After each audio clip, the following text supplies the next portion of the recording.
Hi. This morning I'm going to talk to you about the first job interview with ONGC that happened in the middle of September 1965. And as soon as we got our provisional certificate from the University of Kerala, we went and registered in the professional employment exchange as a usual practice by all the professional graduates or postgraduates. This professional employment exchange will nominate the names of the suitable candidates for job openings in the national sector or in the state sector, both in the government and also in the so-called public sector undertakings. ONGC, is a monopoly organization in the nation working on the oil sector, the exploration and also exploitation. One of the well-known companies or government-owned companies doing a good deal of work in fulfilling the fuel needs of the nation. So, once I got the letter asking me to be there in Dehra Dun for the interview, naturally I contacted my friends like A. Thomas, P. Krishnamurthy and K. Bhaskaran. And Krishnamurthy and Thomas said they did not get the call. But Bhaskaran said, yes, he had the call. Mr. Bhaskaran was living in a place called Vellanada. It's not very far from the place where I was living near Ambalamukka. So I went over to his home in a bicycle on a holiday. Those days there is no pre-information about your friend's visit or whatever. Their telephone was a luxury. So I went by bicycle and I went into his home, Bhaskara Bhavanam, Vellanada, PO. I'm not sure whether this building exists there in the old-fashioned way. And luckily for me, Bhaskaran was there and I spoke to him about the interview and what was he planning, whether he was going or not, etc., for which he said he will be definitely going for the interview. Then I said, why don't you go over to the Department of Geology and next week sometime I will be there. We will talk to Sri Rajendran Nair, then one of our young lecturers who graduated from Indian School of Mines, Dhanbad. And the specialty of the Dhanbad Institute is they have a petroleum geology course, and you would know what are the prospects and what are these tactics we have to adopt intellectually and scholarly manner while doing an interview, etc. So when Bhaskaran came, I and Bhaskaran went and sat with Rajendran Nair sir, and he said that you have to be very careful about your answers. You have to be also very carefully behave. In other words, you have to be gentlemanly behavior, unlike our behavior in a classroom. Beyond that, he said you have to be very thorough with the Indian geology, petroleum geological aspects of the country, etc., etc.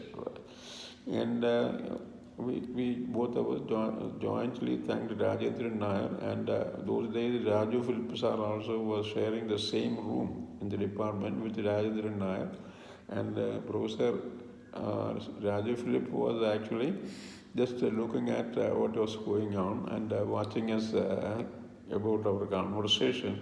And finally we said, sir, you heard all the news and we are going for the interview. We are the only two invited or rather called for the interview by the ONGC in Dehra Dun. Dehra Dun is all the way up north, far off. in those days in the Indian nation. So then we went to K.V. Kishan Nair sir and Professor Menon, and they informed that we are going for the interview, etc., etc., and we parted. And then Bhaskaran Nair and I went to the railway station, booked a ticket, so that we will be on time for the interview. So the route was very simple, Trivandrum to Egmore by Trivandrum Mail, and then from Madras Central to Old Delhi by Janata Express, and then from Old Delhi railway station to Dehra Dun. That was the booking, and of course we also did the return booking, because one other thing the ONGC did was they give us the second class railway fare by the shortest route. And of course, this is the shortest route for a Kerala citizen to go to Dehra Dun for the interview. And then, of course, when the day came for the trip, we took the train around 7:45. The train steamed out of the Thrivikramji Central Station by 7:45, and the next day, early morning, we reached Egmore. It's a long journey, nearly 24 hours. And then from there, we took what is called not an auto rickshaw, it's not very common. There was what is called a Kudiravandi, or a Tonga-like thing. On that, we climbed up, we paid 12 rupees, and this guy, he took us over to the central station. Central station was very impressive architectural piece, and instead of one platform in Trivandrum those days, there were several platforms parallel to each other, and there was actually Central was a terminus. And of course we waited until 4 or so in the evening, roaming about, and then watching trains go in and come out, as well as people's embarking and disembarking, and had our lunch in what is called a Janata Hotel outside of the first platform. Because Janata Hotel is a place where the service people or the people who work for the defense forces, they go and eat, because it is a heavy meal, but very cheap rate, and rather it is also very rather clean. Remember those days in the early 20s, everything is very clean. Everything looks very clean. We are not going to go through the microscopic examination of the people who serve food or the type of food that is served. Anyway, it was only 2 rupees. And then we came back to the central station, and our luggage was with a team of service personnel in their heap, where they kept their luggage, because second class was actually not the most preferred class of travel. Because second class had no sleeper those days, no sleeper berth. You had to sleep in the luggage rack or the seat or on the floor. But therefore, most of the people in the service or defense service, they get some kind of, they are entitled for a second class seat. So our trip started, and we had food to eat. There was a dining car attached to the coach, a train, and we took our turns to go and eat our lunch in the dining car, as well as our supper. But the breakfast will come to our seat. So that was an enjoyable trip. It was a 2.5 day almost, because the Canada train is almost always delayed by 10 hours, 12 hours, like that. So anyway, we finally reached Old Delhi, after New Delhi. And the New Delhi station was, for us, very impressive, because it was rather too many people, too much of crowd, a lot of noise, and several trains, coming in and going out of New Delhi. That is what we found. And then what happened was our train steamed into Old Delhi station. There we disembarked around 2 o'clock or so. we had our luggage, which is what is called the hold all kind of luggage. In other words, it will double as a bedspread or a bed as well as a luggage, as well as a box. And it is securely fastened with two leather belts. And the only thing is, you cannot just have it locked, because there is no provision for locking.